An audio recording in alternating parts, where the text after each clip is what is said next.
If you woke up today and looked around at your life thinking, this is not how things were supposed to go, I want you to hear this right off the bat.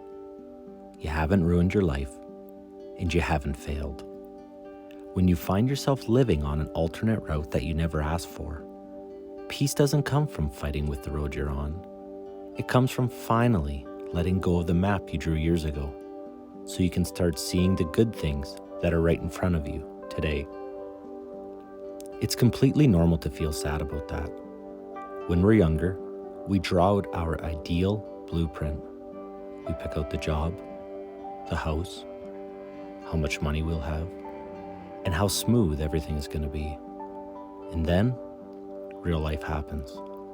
Things get hard. Circumstances change. People, they get sick and tired. Money gets tight. And suddenly, you find yourself on a detoured path that looks nothing like the map that you made. And it hurts. It feels heavy.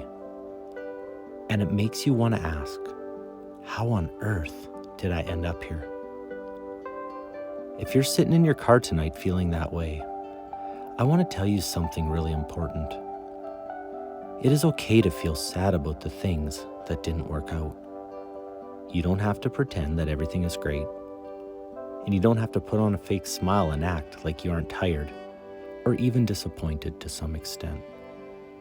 A lot of us spent years doing everything we were supposed to do. We worked hard. We stayed faithful. We made sacrifices. We showed up every single day. And when things still didn't turn out like a storybook, it makes your heart ache. I get that.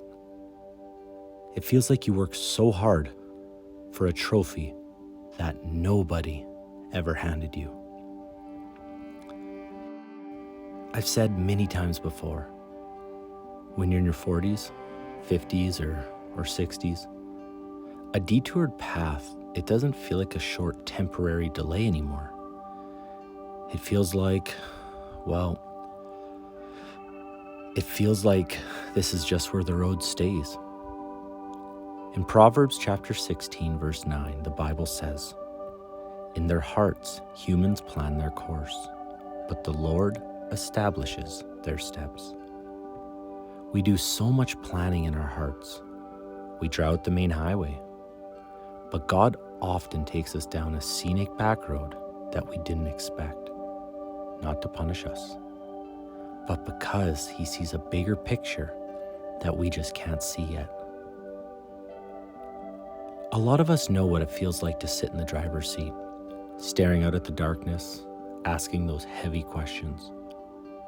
You push and you grind for years telling yourself, just keep going. Once I get through this next season, everything will settle down and look the way that it's supposed to look. And then one day, the busyness slows down just enough for you to take a breath, look around, and think, is this it? Is this what all those years were for? It might not even be a bad life looking from the outside. It might be a decent, stable life. But it wasn't the shiny, perfect outcome you dreamed up many years ago. It's easy to feel guilty for even thinking it, but the disappointment, it's real. You wonder if you missed a major turn somewhere miles back. Brothers and sisters, the turning point comes when you realize something big. The problem usually isn't the road you're actually driving on. The problem is that you are measuring your real, daily life against a fictional idea in your head that was never real to begin with.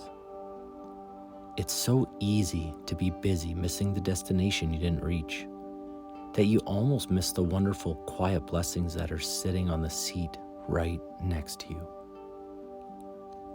So how do we fix that? How do we build peace and real joy when we're living on a back road that we just didn't choose?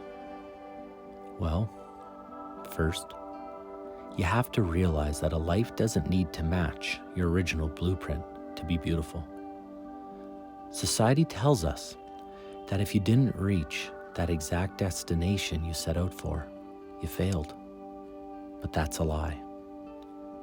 Coming home after a hard day's work, putting food on the table, being kind to the people around you, and just being a safe, honest person, it's a good life. That is a sacred, important life, because God called us to lead quiet lives. I encourage you to read 1 Thessalonians chapter 4, verse 11 through 12. Second, stop looking at other people and assuming they got to drive on a smooth, perfect highway. Everyone you see, no matter how easy their life looks on the outside, is carrying something heavy. Everyone is navigating a detour they had to make peace with. And third, remember that God doesn't just meet us on the easy, straight highways.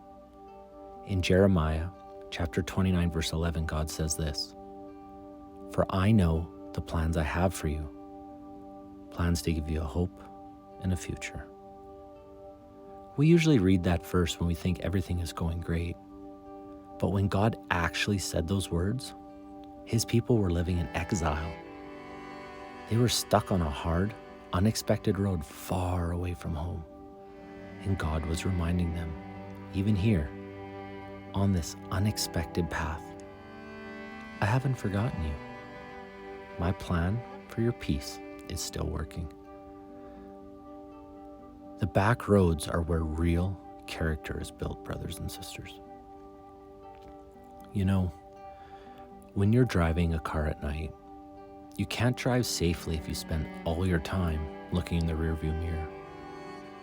If you keep staring backward, wishing you had taken a different turn 10 years ago, you're going to miss the road that's right in front of you tonight. You can't go back and rewrite the last 20 years. But what you can do is you can decide how you're going to live tomorrow morning. So tonight, do this. Give yourself permission to drop these heavy backpacks of just expectations. Let go of the map you used to hold. Look at what you have right now. Look at the people who love you. Look at the quiet place that you go back to. It might be an alternate route, but it is your life. And you can make it warm, and you can make it quiet, and you can make it peaceful. So take a deep breath. Stop being so hard on yourself. God isn't finished with you, and there is still plenty of good road ahead. Get home safe tonight. Blessings, my friends.